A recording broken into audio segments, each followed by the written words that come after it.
Welcome back to Storytime at Compassion Camp. Today, David, Janine, and I are pondering what it means to care for ourselves. Sometimes we are given the message that caring for ourselves is selfish, or we worry that others might think we don't care enough for them. But it's so important to have love and compassion for ourselves that God even included it as one of the greatest rules to live by.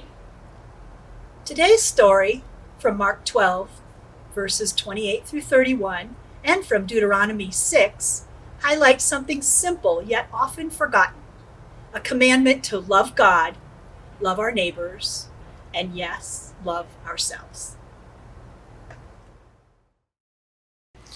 Jesus and the disciples spent a lot of time in Jerusalem. One day, he was at the temple, teaching and telling stories. A lot of people listened eagerly, but many had questions.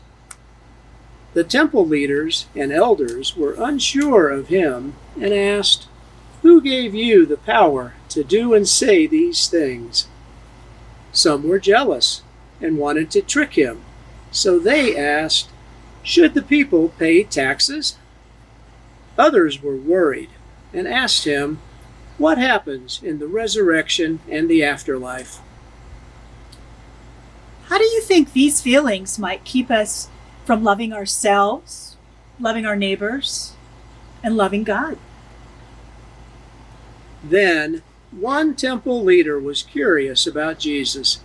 He saw that Jesus was wise and kind. He asked him, "Which one of God's commandments is the most important?" Jesus answered, "The first is what we all know.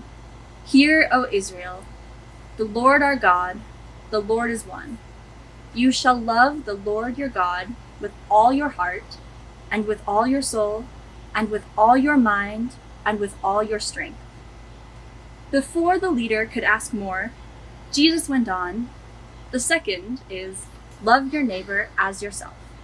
These two are the most important of God's laws." Wow. The leaders in this story were concerned with so much that they weren't at all focused on loving God, loving neighbors, or loving ourselves. I wonder what it would have been like to be in the crowd, hearing the questions they asked Jesus.